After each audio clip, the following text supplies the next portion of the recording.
Uudised Iraaniga sõlmitud kokkuleppest jõuavad aeglaselt avalikkuse ette ning üksikasjad tekitavad kogu maailmas šokilaineid. Kuid president Trump kinnitab, et ükski kokkulepe ei sea ohtu Iisraeli julgeolekut, samal ajal kui Iisraelist tulevad teated väidavad vastupidist, öeldes, et Jeruusalemm võidi läbirääkimistest täielikult kõrvale jätta. Mis siis tegelikult suletud uste taga toimub ja kuidas mõjutab kokkulepe juudi riiki? Järgmisena saates Jeruusalemm minutiga. Tere tulemast tagasi saatesse Jeruusalemm minutiga siin JNS TVs. Josh Haston siin Jeruusalemmas koos Alex Treimaniga. Aleksei, USA ja Iraan on rahulepet viimistlemas. President Trump postitas laupäeval oma Truth Sociali kontol, et kokkulepe on suures osas läbi räägitud ning ootab lõplikku kinnitamist Ameerika Ühendriikide ja Iraani Islaamivabariigi vahel. President peab vestlusi põhimõtteliselt enamiku Lähis-Ida juhtidega, enamiku Araabia riikide juhtidega ning räägib eraldi ka Iisraeli peaministri Netanyahuga.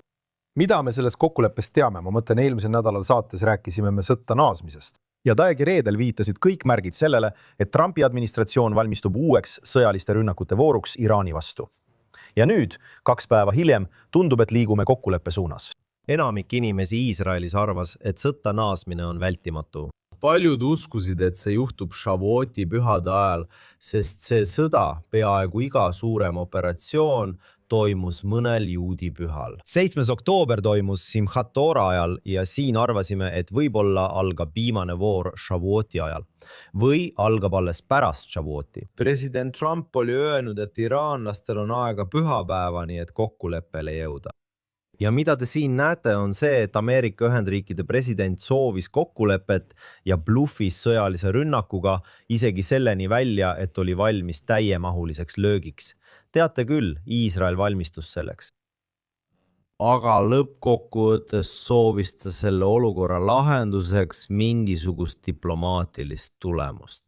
Üks asi, mida Trump ei saanud hilisemaks jätta, oli Hormuzi väin, eks. Hormuzi väin põhimõtteliselt suleti selle sõjalise operatsiooni tulemusena.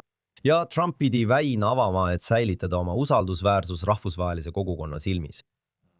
Ja see, ma arvan, oligi tema peamine prioriteet ja kui ta saaks väina avada mingite diplomaatiliste vahenditega, siis just seda ta tahabki teha. Aga kas see leping on allkirjastatud? See ei ole allkirjastatud. Kas see on peatüki lõpp või loo lõpp? Meil pole aimugi. Me ei ole veel avalikult kuulnud, vähemalt minu teada, peaminister Netanyahult, kas see on Iisraeli jaoks hea tehing? Kas see on Iisraeli jaoks halb tehing? Kuidas erineb Trumpi administratsiooni tehing sellest, mille Barack Obama, president Obama, sõlmis 2015 aastal? On ilmne, et ta andis iraanlastele sisuliselt miljardeid dollareid nendel alustel. See on erinev, aga päeva lõpuks, pärast seda sõda Iraaniga, mida me näeme Iisraeli vaatenurgast? Kas Iisrael on nüüd turvalisem? Iraani režiim on tehniliselt endiselt alles. Kuidas see erineb? No kindlasti ei saa võrrelda ühtegi lepingut, mille president Trump täna allkirjastab JCPOA-ga. Ja igaüks, kes väidab, et need lepingud on samad, valetab otse näkku. Ja ma nägin, et Dan Shapiro tegi mingi säutsu, kus ta ütles, et Bibi peaks nüüd kongressis sõna võtma, eks. Kas ta tuleb nüüd kongressi, et sellele lepingule vastu olla? Need lepingud ei ole üldse sarnased. Ja põhjus, miks nad üldse sarnased ei ole, on see, et 6 sõjanädala jooksul, mis eelnesid 6 rahunädalale, pommitasid Ameerika Ühendriigid kõiki Iraani tuumarajatisi. Okei, Iraan oli tuumarelvade arendamise lävel. Iraan ei ole enam tuumarelvade arendamise lävel. Ja millest Trump räägib, on samuti kokkulepe, mille kohaselt Ameerika Ühendriigid saaksid minna ja eemaldada rikastatud uraani, mis on materjal, mida Iraan arendas algse JCPOA raames. JCPOA oli plaan, mis pidi takistama Iisraeli midagi tegemast ja andis iraanlastele õiguse ehitada kõike, mida nad vähegi suutsid. Kuni selle viimase etapini, mil tuumamaterjal relvastatakse lõplikult. See on väga-väga erinev tulemus, sest sellele eelnes 6 nädalat intensiivset sõda. Pommitades kõiki teadaolevaid Iraani tuumarajatisi lisaks ballistilistele rakettidele, kuid luues ka tingimused režiimi muutuseks Iraanis. Kas see juhtub, me ei tea. Kuid selle sõja esimesest hetkest alates kõrvaldas Iisrael ülemjuhi Khamenei. Nad kõrvaldasid paljud IRGC ja Iraani kaitsejõudude tippjuhtkonna liikmed. Kas see on Iisraeli jaoks hea tehing? ma arvan, et iisraellased oleksid eelistanud ja olid valmis sõtta naasma. Nad tahtsid näha, et Iraani nõrgestatakse veelgi enam ja nad soovisid, et täieliku režiimivahetuse tingimusi edendataks veelgi. Kas see on Iisraeli jaoks halb kokkulepe? Sa pead vaatama kogu olukorda tervikuna. Kui sa oleksid algusest peale teadnud ja me rääkisime sellest ka saates, kõik, mida Trumpilt saad, on 5 või 6 nädalat massiivset õhutoetust, mis hõlmab kõiki tankerlennukeid, umbes 50 tankerlennukit, sisuliselt nagu bensiinijaam taevas, et Iisraeli lennukid saaksid olla oma õhurünnakutes palju tõhusamad. Lisaks on sul Ameerika Ühendriikidelt roheline tuli ning Ameerika Ühendriigid pommitavad neid tuumarajatisi raskerelvadega, mida Iisraeli riigil lihtsalt ei ole. Kas sa oleksid nõus ainult nende 6 nädalaga, kui sa teaksid, et see on kõik, mida sa algusest peale saad? Ja vastus on jah. See oli peaminister Netanyahu jaoks väga suur diplomaatiline saavutus, et ta suutis veenda Ameerika Ühendriike sekkuma ja sellest 6 nädalat sõda välja pigistama. Kas Netanyahu lootis võib-olla enamat? Jah, ma arvan, et ta lootis tõenäoliselt enamat. Kas see on see kokkulepe, mida ta tahab? Ei. Aga kas siin on veel mõni muu tunne peale äärmise tänutunde presidendi vastu selle eest, mida ta tegi?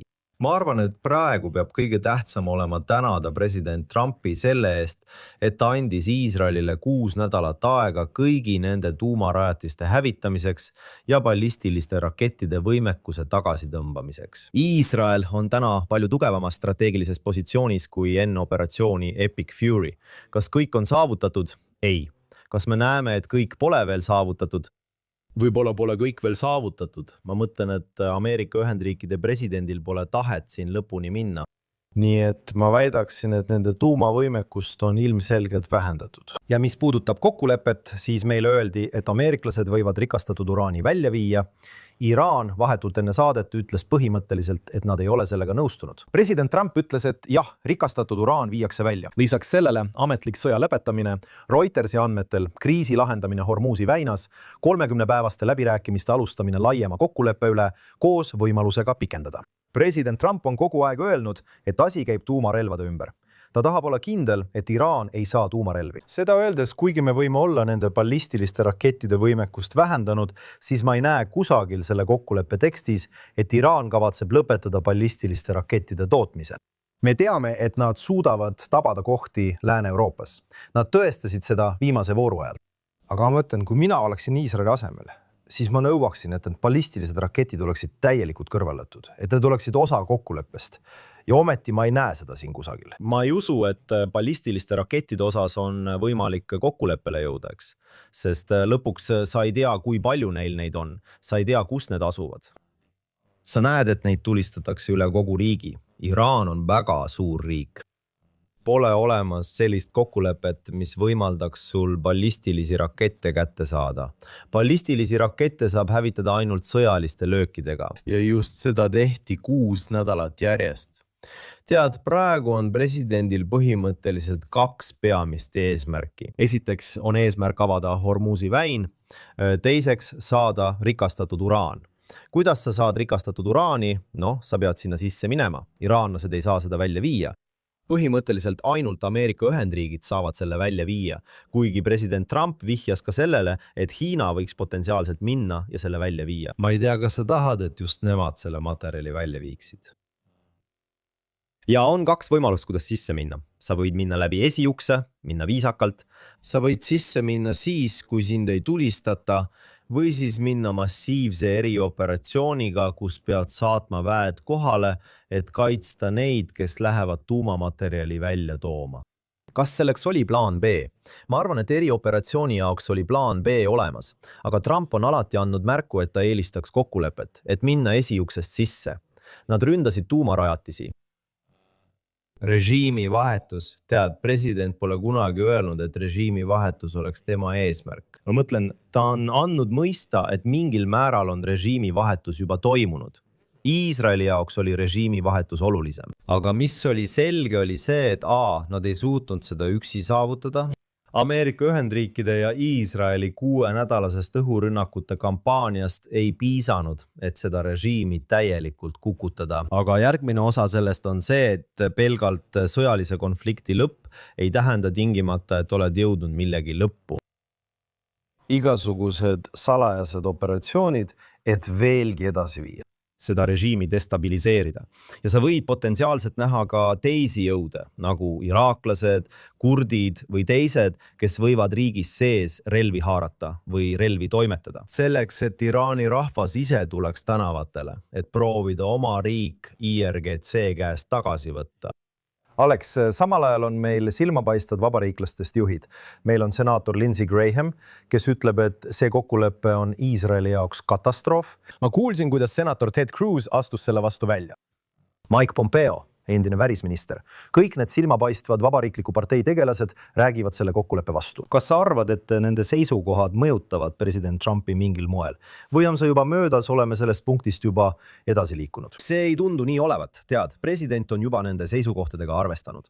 Kas ma olen Lindsey Grahami või Mike Pompeoga selles küsimuses eri arvamusel? Ei. Ma arvan, et me võime nendega nõustuda. Ja kindlasti otsisid iraanlased võimalust sellest olukorrast läbirääkimiste teel väljuda, mis on säilitamise tee. Seal tead, nad otsivad konflikti lõppu. See on samuti viis säilitada nende käsilast Liibanonis, Hezbollahad. Nad otsivad säilitamist, nende väljapääs on läbirääkimised. Ja iraanlased mängisid seda minu arvates väga-väga hästi. Teeseldes, et liiguvad edasi, olgu me hakkame läbirääkimisi pidama, olgu me tõmbume tagasi, olgu me hakkame läbirääkimisi pidama, me tõmbume tagasi. Iga kord pannakse proovile Ameerika Ühendriikide presidendi tahet ja lõpuks ütleb Ameerika Ühendriikide president, vaadake, mul on ka oma sisepoliitilised kaalutlused. Ma ei taha minna vahevalimistel olukorras, kus käib sõda. Ta tahab praegu lihtsalt, et väinad oleksid avatud. Ja kui iraanlased kavatsevad talle selle võimaluse anda ning see on ka nende huvides, sest nemad sulgesid Hormuzi väinad ja Ameerika Ühendriigid kehtestavad sellele lisaks blokaadi. Nii et tead, see kahjustab iraanlasi majanduslikult. Tead, ma arvan, et president näitab siin lihtsalt seda, mida ta tahtis. Aga jällegi, Iisrael peab olema väga rahul oma positsiooni paranemisega enne operatsiooni Epic Fury ja praeguse olukorra vahel. Nii et Alex, eile õhtul kutsus peaminister Netanyahu kokku koalitsiooniparteide juhid, et arutada seda kokkulepet. Ja taas, tegemist on nimetamata allikaga, Kanal 12, kes ütleb, et koalitsiooniliidrid arvavad, et see kokkulepe on Iisraeli jaoks väga halb. Sellegi poolest rõhutavad kõik siin, hoolimata meediaraportitest, et peaminister Netanyahu ja president Trumpi vahel pole mingit lahkheli. Oleme sellest juba nädalaid rääkinud, et inimesed püüavad väita, nagu oleks kahe liidri vahel lahkheli. Samal ajal teatab Axios, et Iisraeli ametnikud ütlevad, et Netanyahu on tegelikult väga mures võimaliku kokkuleppe pärast. Ja ta on kutsunud Trumpi üles alustama uut rünnakute vooru. Jällegi, anonüümsed allikad, seega peame seda ettevaatlikult võtma, kuid sellised asjad liiguvad ringi. Ja ma arvan, et on väga oluline mõista, et need artiklid, Kanal 12, Reuters, Axios, kuuluvad sellesse anonüümsete allikatega meediavõrgustikku, mis on Netanyahu vastane ja Trumpi vastane meedia. Mida Iisraeli meedia täna üritab teha, on näidata, et see on kohutav kokkulepe ja levitada võimalikult laialdaselt, et peaminister Netanyahu pole selle kokkuleppega rahul. Mis selle mõte on? Selle mõte on see, et Trump peaks jälgima, mida Iisraeli meedia kajastab ja ütlema, et Netanyahu on tänamatu. Miks ta on selle kokkuleppe vastu? Me rääkisime sellest. Aga ma arvan, et president Trump saab aru, milline olukord meedias on. Ta saab aru, mis nende nimetamata allikate taga on. Miks Axios, Kanal 12 ja teised neid esile toovad. President ja peaminister on olnud regulaarses kontaktis. Teate küll, The New York Timesi pealkiri, mis sisuliselt ütleb, Netanyahu on siin kõrvale jäetud. Ma ei usu, et teda on kõrvale jäetud. Kas need on USA ja Iraani vahelised läbirääkimised? Ja, Iisrael ei ole otseselt läbirääkimiste osapool, nad ei istu laua taga. Aga kas siin on kedagi ootamatut üllatatud? Ei. Kas president kaalus tõsiselt võimaliku sõjalise tegevuse juurde naasmist? Jah, ta kaalus seda tõsiselt. Ta kaalus tõsiselt sõjalise tegevuse juurde naasmist. Ja Iisrael valmistus selleks. Nad pidid seda tegema. Peaminister ütles kogu selle sõja vältel alati, et ainus viis iraanlastega läbi rääkida on tule all. Ja Trump ütles, et okei, me ei pea nendega läbi rääkima tule all, aga me peame nendega läbi rääkima vahetu ähvarduse all, et sõjategevus võib kohe jätkuda. ja seetõttu usun, et just see sõjalise tegevuse juurde naasmise ähvardus on tõenäoliselt pannud iraanlased tegutsema. Et nad peaksid parem avama Hormuzi väina ja olema valmis arutama rikastatud uraani küsimust. Muidugi, nagu me siin märkisime, ei sõlmitud mingit kokkulepet. Ja see ei tähenda, et president oleks rahul sellega, kus läbirääkimised 30 päeva pärast on. Tegelikult ma ütleksin, et tõenäoliselt iraanlased ei pea läbirääkimisi heas usus, sest iraanlased, see režiim, nad ei pea kunagi läbirääkimisi heas usus. Nad pole seda kunagi teinud.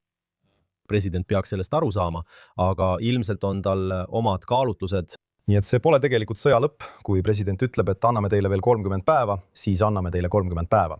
Ajaga oma asjad korda, proovime midagi välja töötada. See võib olla sõja lõpp, see võib ka mitte olla sõja lõpp.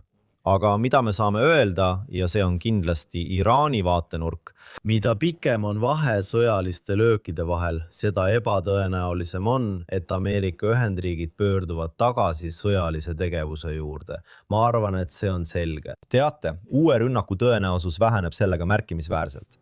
Kas see tähendab, et uks on lõplikult suletud? Ei.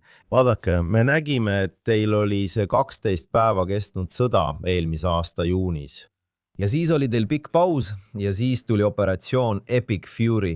Teate, kui Iisrael ja Ameerika Ühendriigid näevad, et 30 vaikse päeva jooksul arendab Iraan äkitselt taas oma ballistiliste rakettide võimekust, et nad leiavad muid, võib-olla tundmatuid, rikastatud uraani ja plutooniumi allikaid, millest keegi ei räägi. Ilmselt on Iraanis piisavalt plutooniumi, et jõuda mingisuguse tuumarelva valmistamiseni. Kui nad avastavad, et on olemas mingi salajane rajatis, millest nad varem ei teadnud ja mida eelnevate rünnakute käigus ei tabatud. Kui näete, et Iraan muutub järjest vaenulikumaks, kas võiks jõuda uue sõjalise operatsioonini? Absoluutselt võiks. Praeguse seisuga, selle salvestuse hetkel, peaminister Netanyahu ei ole veel sõna võtnud. Me peame kuulma tema ja teiste Iisraeli juhtide arvamust. Ma arvan, et viimase 12 tunni jooksul on olnud üsna vaikne. Ja Netanyahu on tõenäoliselt peagi täna või homme sunnitud selle kokkuleppe osas rahva poole pöörduma. Peamiselt sellepärast, et valimiste hooaeg on algamas.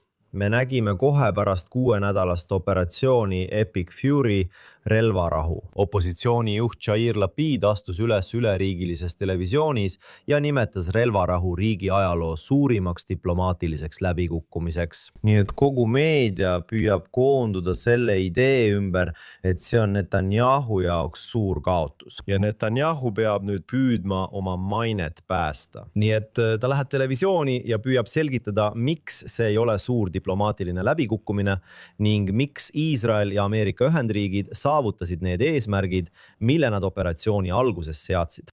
Kus tõde peitub kuskil kõigi nende lugude vahel?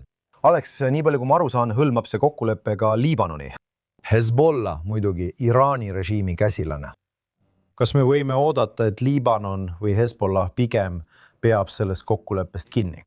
Siiani on seal taas olnud relvarahu, kuid Hezbollah jätkab Iisraeli tulistamist, ründab Iisraeli sõdureid ja positsioone. Nad kasutavad neid enesetapuründedroone. Kahjuks, kui ma ei eksi, on nende droonirünnakute tõttu Liibanonis selle niinimetatud relvarahu algusest saadik hukkunud 9 sõdurit. Aga nad on osa sellest paketist, nii palju kui mina aru saan. Liibanoni osa sellest paketist. Kuid Iisraelil on seni nähtust lähtuvalt õigus jätkata vasturünnakuid Hezbollah vastu, kui Hezbollah korraldab rünnakuid või teeb liigutusi, mis võivad Iisraeli ohustada. Kui Hezbollah otsustab rünnakud lõpetada, siis järgib ka Iisrael relvarahu kokkuleppe tingimusi. Ja nad hoiavad enda kontrolli all suurt osa Lõuna-Liibanonist. Ma ei usu, et olen veel näinud teateid selle kohta, et Iisrael oleks sunnitud relvarahu osana taanduma territooriumilt, mida ta praegu kontrollib, vaid lihtsalt seda, et nad lõpetavad rünnakute läbiviimise. Peaminister tahab kindlasti näha, et Hezbollah lõpetaks rünnakud Iisraeli vastu. Kui selle saab saavutada läbiräägitud kokkuleppega, on peaminister ka ise sellele viidanud, nagu Trumpi ja Iraani puhul. Peaminister on sisuliselt andnud palju signaale, et ta eelistaks saavutada rahuliku olukorra Hezbollahka läbirääkimiste teel sõlmitud kokkuleppe kaudu. Sellepärast näete, et Iisrael osaleb nendes USA vahendatud kõnelustes Liibanoni valitsusega. teate, aga jällegi midagi pole allkirjastatud, me ei tea, mida vaenlane teeb. Teate, kas nad austavad oma kokkuleppeid, kas nad võiksid seda austada? On võimalus, et nad võiksid vaikust säilitada. Kas on sama suur võimalus, et nad ei austa kokkuleppeid? Jah, kindlasti. On suur võimalus, et kumbki pool ei täida ega austa oma kokkuleppeid. Et Liibanon või Iraan austavad oma kokkuleppeosi. Ja kui see nii on, siis on suur tõenäosus, et sõjalised tegevused taastuvad. Nagu me oleme kogu selle sõja jooksul näinud, tekivad need alustamised ja peatamised, alustatakse Gazas, peatatakse Gazas, minnakse Liibanoni, alustatakse Liibanonis, peatatakse, minnakse tagasi Gazasse. Okei, kõik on pausil. Nüüd ründame Huthisid. Okei, lõpetasime Huthide ründamise, nüüd oleme tagasi Liibanonis. Okei, peatame. Nüüd on meil taas alustatud operatsioon Gazas. Okei, nüüd on meil 6 nädalat sõda Iraani vastu. Nii et kindlasti on alustamisi ja peatamisi, me ei pruugi veel loo lõpus olla. Nagu ma olen varem öelnud, on Iisraeli inimesed planeedi kõige vastupidavamad inimesed. Ja paljud inimesed, kellega olen rääkinud, ütlesid, et nad on valmis veel kuu aega pommivarjendites istuma, kui see on vajalik Iraani lõplikuks alistamiseks. Jällegi, me liigume praegu selle võimaliku relvarahu poole. Iisraelased olid kindlasti valmis tagasi pommivarjendisse minema. Kindlasti. Siin on palju iisraelasi, kes on pettunud.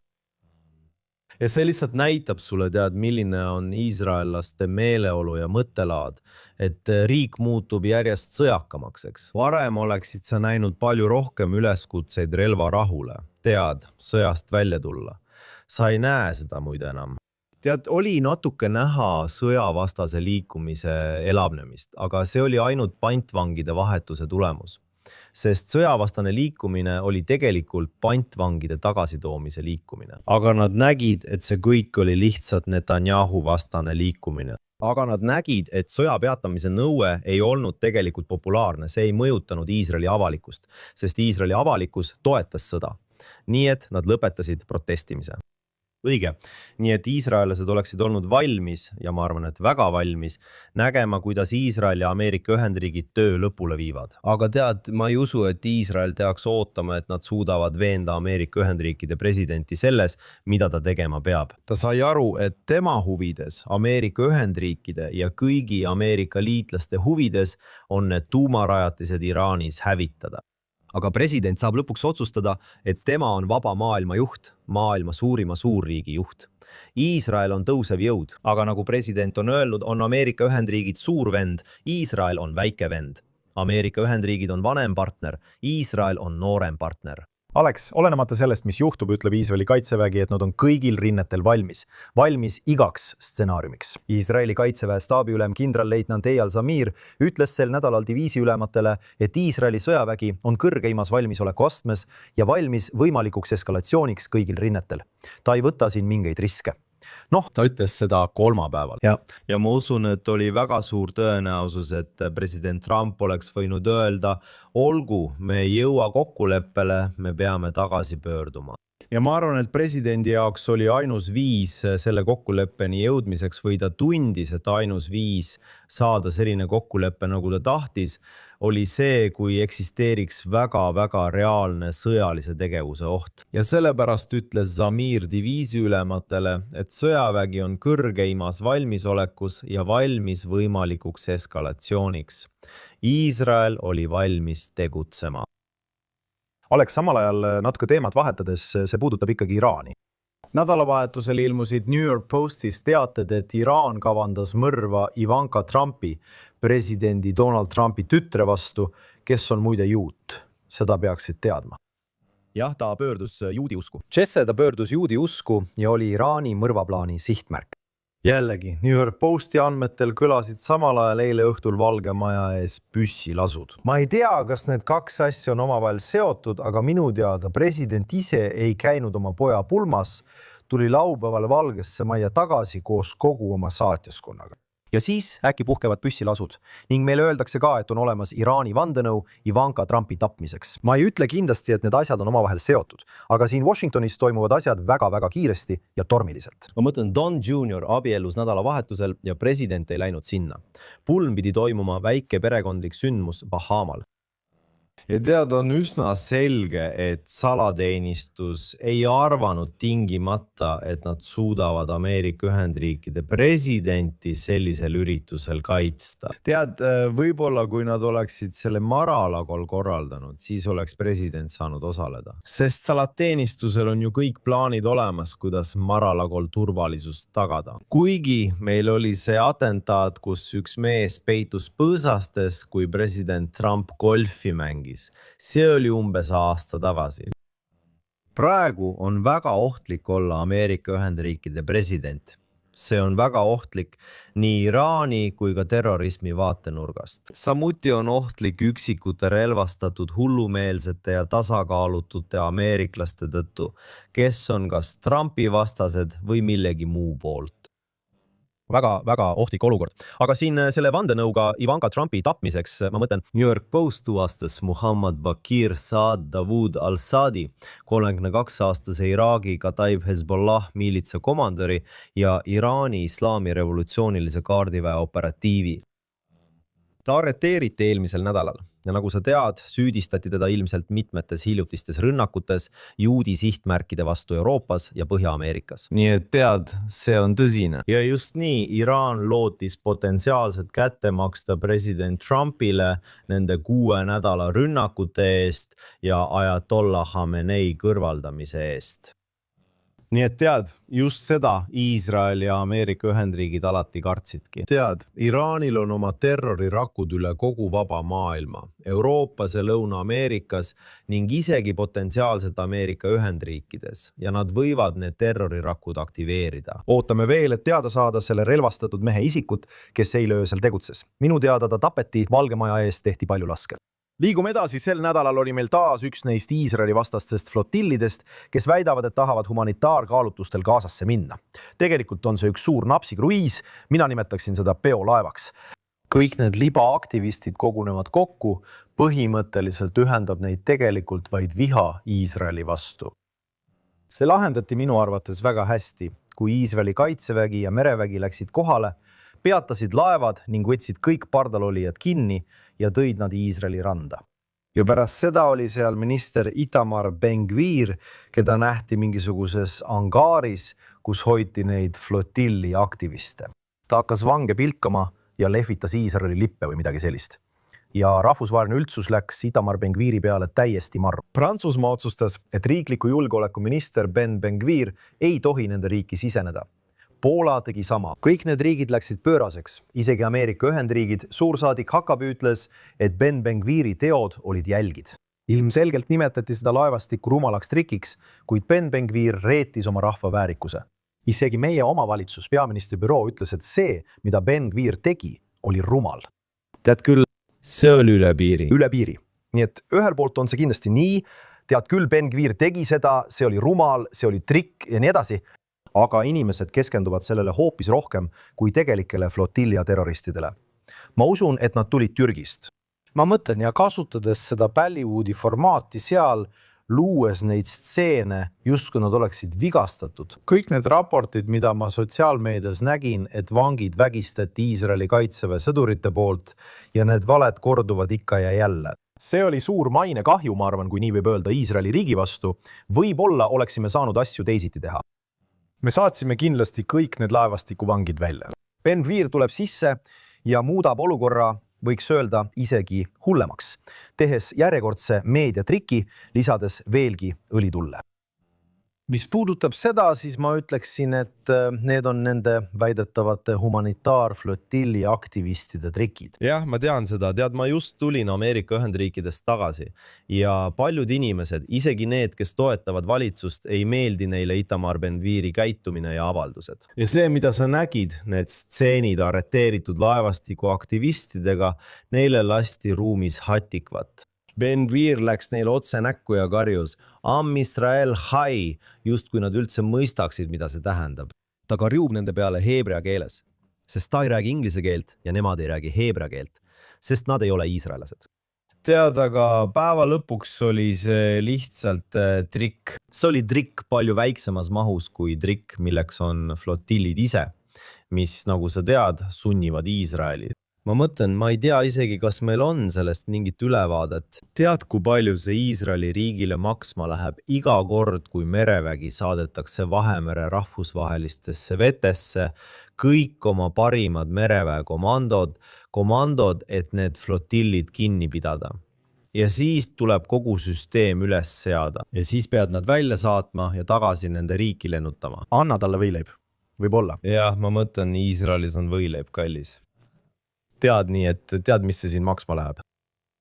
Aga tead, ma arvan, mida Ben Gvir tegi. Lõpuks osutus mitte kasulikuks. Aga ma olen veidi pettunud nähes, et Iisraeli valitsus teeb avaldusi öeldes, et see on sobimatu ja et suursaadik Hakabi ütleb, et see on jälk. Vaatame, mis see olukord tegelikult on. Ma mõtlen, sul on need inimesed, kes pole lihtsalt kurjategijad. Ma mõtlen, nad on nagu välisriigi sõjavägi, kes teeb trikki, mis on ohtlik ja mille eesmärk on Iisraeli legitiimsust õõnestada. Need on teie vaenlased. Ja pilkamine on osa sõjast. Nad üritavad Iisraeli pilgata. Tead, sellepärast olid Greta Thunberg ja kõik need teised eelmistel flotillidel siin. Ja siin on Ben Gvir, kes lihtsalt pilkab neid, olgu. Nagu kas tema on loo kurikael? Ei, ta ei ole loo kurikael. Tead, ta lihtsalt üritab neid pilgata. Ja teine osa sellest on see, et käimas on valimiste hooaeg. Kas sa arvad, et enamik iisraelasi tahab, et flotilli aktiviste koheldaks väärikuse ja austusega, kui nad saabuvad Iisraeli rannikule? Ei, iisraelased vaatavad Ben Gviri poole ja ütlevad, vaadake, see mees on see, kellel on julgust minna ja öelda neile inimestele näkku seda, mida me kõik tahame neile näkku öelda. Tead nii, et ma arvan, et tegelikult tekitas see suurema diplomaatilise intsidendi, kui peaminister ja Ameerika Ühendriikide suursaadik tulid ja ütlesid selle kohta midagi. Ma mõtlen, nad peaksid, isegi kui neile see ei meeldi ja isegi kui nad ei taha kunagi, et Ben Gvir seda uuesti teeks, siis nad võivad talle seda öelda kinniste uste taga või valitsuse koosolekul, et ära tee seda, sa tekitad meile probleeme, me ei taha seda näha. Lihtsalt ära tee seda. See ei ole viis, kuidas see valitsus hakkab oma tegevusi ellu viima. Sa pead ikkagi oma ministrit toetama ja sa ei saa oma ministrit sellest süüdlaseks teha. Kogu lugu pöörati pea peale. Kurikaelad on need, kes on sellel laeval, mitte Itamar Ben Gvir. Jah, nüüd on nad terroristid. Nad on terroristid. Sa tead, Hamas on selles osaline. Kivid ja mõõgad. Kindlasti provokaatorid, terroristid. Ja tead, muide, me peaksime ka mainima, et kui need flotilli aktivistid jõudsid Hispaaniasse, siis nädalavahetusel levisid videod, kus Hispaania politsei peksis neid. Ma ei tea, mis nende peksmisteni viis, aga neid peksti ikka korralikult peksti. Testimine, kui nad Hispaaniasse tagasi jõudsid. Õige, okei. Aga sul olid need videod, aga sul polnud kedagi, kes tõesti karjuks, et Hispaania valitsus kohtab neid jõhkralt. Nad olid liiga mures Ben Gviri pärast. Ja kui neid seal Hispaanias tegelikult peksti, ei öelnud keegi sõna. Siis on sul Iisraeli välisminister Gideon Saar, kes norib hispaanlaste kallal. Jah, me ootame, et Hispaania valitsus annaks selgituse, miks nad nii teevad. Nüüd, mis puudutab Iisraeli, siis nad peaksid olema väga rahul, et need riigid annavad nendele flotilja terroristidele korralikult vastu pead. Teate, rahvusvaheline kogukond peaks tegema palju rohkem, et neid flotille peatada. Miks nad ootavad, et just Iisrael oleks see, kes need kinni peab pidama? Nad peaksid minema rahvusvahelistesse vetesse ja need flotillid kinni pidama, sest need inimesed tulevad ju nende riikidest, eks? See ei ole ju mingi Iisraeli, teate küll, Iisraeli tegevus siin. Nii et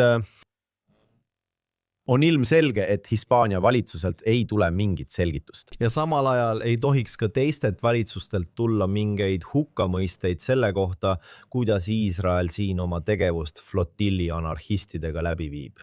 Milline silmakirjalikkus? Kujutage ette, kui me neid tegelikult peksaksime. Kui Ben Gvir ilmuks kohale ja hakkaks neid inimesi peksma või tema saatjaskond hakkaks neid inimesi peksma. Ja nad ei peksnud neid. Sina ja mina. Ja ma tegelikult vestlesin sellel teemal mõne peaministri nõunikuga. Ja tead, võib-olla olid nad pahased, et ma üldse midagi selle kohta ütlesin. Nad küsisid, kuidas sa õigustad sellist käitumist? Ma ütlesin, et keegi ei õigusta sellist käitumist. Nüüd Itamar Ben Gvir, miks ta seda teeb? Sest siin on valimiste hooaeg. Tead, ta püüab saada järgmiste Iisraeli valimiste jaoks võimalikult palju hääli. Tegelikult on tema toetus küsitlustes üsna hea. Tõenäoliselt saab ta järgmistel valimistel ise 8 kohta. Niisuguste trikkide tõttu tema populaarsus riigis kasvab. Sa pead seda mõistma kontekstis, nimelt selles, et meil on tulemas valimised. aga jälle tead, ma lihtsalt ütlesin tead, sa pead siin oma ministrit kaitsma. sa ei saa, sest kui sa astud välja ja teed oma ministrist süüdlase, siis sa annad kogu rahvusvahelisele kogukonnale võimaluse teha sinu ministrist süüdlane. ja nad tegidki seda täiesti, täiesti tegid. Ja kui juba valimistest rääkida, siis Alex, sel nädalal kiideti heaks seaduseelnõu Knesseti laiali saatmiseks. Nii et me oleme peaaegu ametlikult valimishooajal.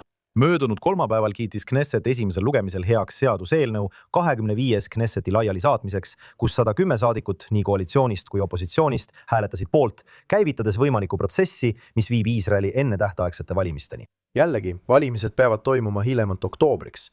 Nii et kui me läheme valimishooaega, võib-olla juba järgmisel nädalal või nii, siis räägime septembrist või augustist. Sa oled juba valimishooajal, eks? see teeb selle ametlikuks. Tead, nagu sa sõidad maanteel, sa juba näed reklaamtahvleid, tead küll Naftali Bennetti kohta, et riik tahab Bennetti peaministriks. Ja ma arvan, et just seda Bennett tahabki. Kuigi jah, mis iganes, Bennett juhib kindlasti praegu teist või kolmandat suurimat parteid. Aga põhimõtteliselt oled sa juba valimishooajal, nii et see annab võimaluse plaastri lihtsalt maha tõmmata ja jõuda valimisteni veidi varem, mis minu arvates oleks Iisraeli jaoks tervislikum, sest pika leveninud valimishooaeg on Iisraelis mürgine. Nagu me arutasime, ma arvan, et eelmisel nädalal saates põhjalikumalt, siis siin ei ole mingit platvormi. Me ei räägi sellest, kuidas sõda tuleks pidada. See kõik käib iseloomu ja iseloomu ründamise ümber, eks? Ühelt poolt tegeleb kogu opositsioon Netanyahu iseloomu ründamisega ja ütleb, et ta peab koju minema.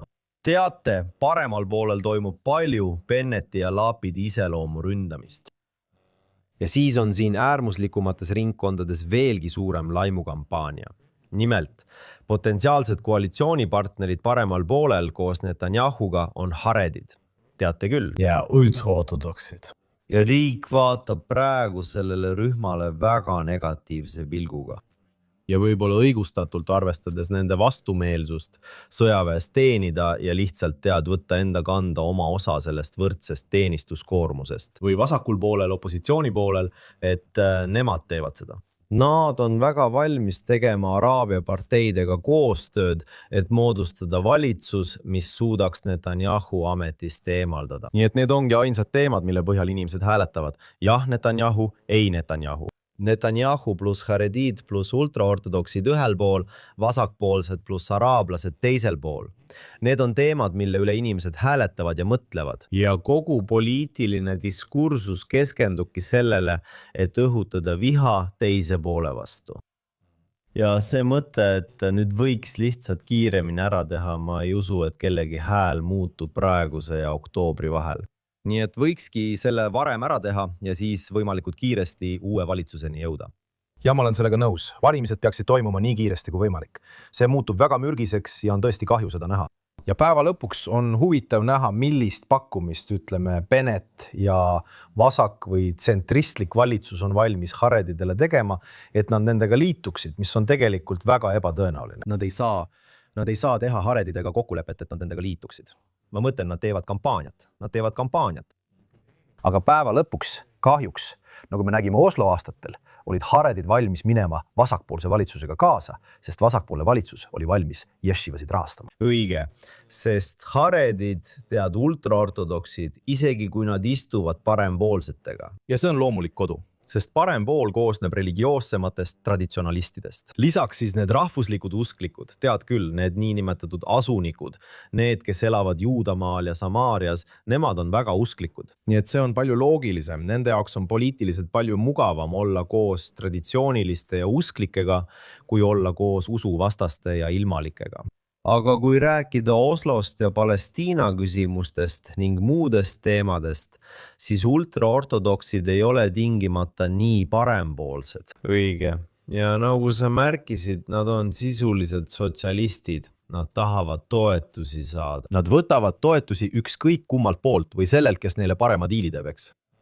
Aga kuna ilmalikud on olnud nii mürgised ja negatiivsed ultraortodokside suhtes, on nad loonud olukorra, kus ultraortodoksid ei saa nendega koos istuda. mis minu arvates oli huvitavam, on see, et Netanyahu istuks ultraortodoksidega, nagu ta tegi ka viimases valitsuses. Ja tead, tema jaoks, kes on selle poliitilise süsteemi tipus, ta on poliitiline loom ja ta teab, et tegelikult on haredimitega koos istumine stabiilsem, sest nemad panevad oma hinna kohe alguses lauale. Nad tahavad rahastust oma jeshivatele, nad tahavad teatud asju. Ja kui Netanyahu suudab seda neile pakkuda, siis on nad stabiilsed koalitsioonipartnerid. Ja see ongi lõpuks see, mida Netanyahu tahab. Ta tahab stabiilset koalitsiooni. Kui Netanyahu ja tema praeguse valitsuse koalitsioonipartnerid saavad järgmistel valimistel 61, 62 või 65 kohta, võiks tekkida olukord, kus Bennett, Eisenkot või Benny Gantz ütlevad, tead mis, riigi huvidest tuleme Netanyahu poole ja oleme tema juhitavas valitsuses, kas teise viiuli rollis või mingi rotatsioonileppe alusel. Ja ma usun tõesti, et on võimalus, et Netanyahu, kes on traditsiooniliselt eelistanud valitseda keskelt, olles ise ka veidi tsentristlik, oleks valmis läbi rääkima ja moodustama mingisuguse tema enda sõnul rahvusliku ühtsuse valitsuse, mis hõlmaks nii parempoolseid kui ka kesk-vasakpoolseid parteisid ja jätaks haredid valitsusest välja. Ma arvan, et on palju iisraellasi nii vasakul kui paremal, kes ei taha näha ultraortodokse valitsuses ükskõik millisest poliitilises koosluses. Nii et ei, vasakpoolsed ei istu nendega koos, aga on isegi võimalus, et Netanyahu ei istu ka nendega koos. Aga ainus viis, kuidas see juhtuda saab, on see, kui Netanyahu suudab moodustada valitsuse ilma vasakpoolsete ja ilma opositsioonita. See on ainus võimalus. Sest kui Netanyahu ja praegune valitsus, kuhu kuuluvad ultraortodoksid, kui nad saaksid 58 või 59 kohta, mis pole piisav enamuseks, siis ei tee keegi vasakpoolsetest midagi, et Netanyahut isegi 1 minutiks veel toetada. Jätkub ja olen kindel, et räägime sellest palju järgmiste nädalate ja kuude jooksul, kui liigume valimiste poole, võib-olla on see juba järgmiseks nädalaks ametlik. Ja näeme, mis et hääletus läbis oma esialgse lugemise. Ja seda juhtub sageli hääletustega, et nad läbivad esimese lugemise, siis peab enne teist ja kolmandat lugemist mööduma teatud aeg. Teine ja kolmas lugemine võivad toimuda samal päeval. Nüüd tuleb vahepeal oodata tõenäoliselt mitu nädalat, enne kui järgmised lugemised jõuavad Knessetini ja selle ajaga võib palju muutuda tead. Nii et ainult sellepärast, et koalitsiooniliikmed nõustusid hääletama esimese lugemise poolt, ei tähenda see veel, et midagi saaks seaduseks. See ei käivita valimisi. See peab ikkagi läbima teise ja kolmanda lugemise. Jah, täpselt. Ja tegelik otsustaja siin on Netanyahu. Kas Netanyahu tahab minna erakorralistele valimistele? Kas ta näeb, et tal on sellest kasu? Kuidas ta võiks sellest kasu saada? Kui see annab tema opositsioonile vähem aega organiseerumiseks, kui see annab vähem aega ka teistele kandidaatidele, kes ei pruugi veel olla esile kerkinud ega ametlikult välja kuulutatud, et organiseeruda, rahastust saada ja kampaaniat teha. Siis võib-olla on tal kasulik minna erakorralistele valimistele. Kui ta arvab, et ta on nüüd sõjalise operatsiooniga ühel pool ja rohkem konflikte ei tule, Gaza on vaikne, Liibanon on vaikne, Iraan on vaikne. Väga hea. Nüüd lähme valimistele. Kui ta usub, et on võimalus, et sõda võib lähikuudel jätkuda ja et tal on vaja seda stabiilsuse aega enda jaoks. Ja Trump kuni oktoobri lõpuni, siis võib ta öelda oma parteikaaslastele koalitsioonis, et ärge toetage enne tähtaegseid valimisi. Me viime need valimised läbi plaanipäraselt oktoobri lõpus. Jätkake jälgimist, jätkub peagi. Josh Haston siin, JNS Newsi korrespondent koos Alex Treimaniga, JNSi tegevjuhiga. See on Jeruusalemma minut. Me oleme JNS Media Hubis Jeruusalemmas, Iisraeli riigi ja juudi rahva igaveses pealinnas. Tahan tänada inimesi, kes siin kulisside tava kõik selle JNS TVs võimalikuks teevad. Saatke meile super thanks, tellige meid ja külastage ka jns.org, et saada värskeimaid uudiseist Iisraelist, Lähis-Idast ja kogu juudi maailmast. Kohtume teiega järgmisel nädalal siin Jeruusalemma minutis ainult JNS TVs.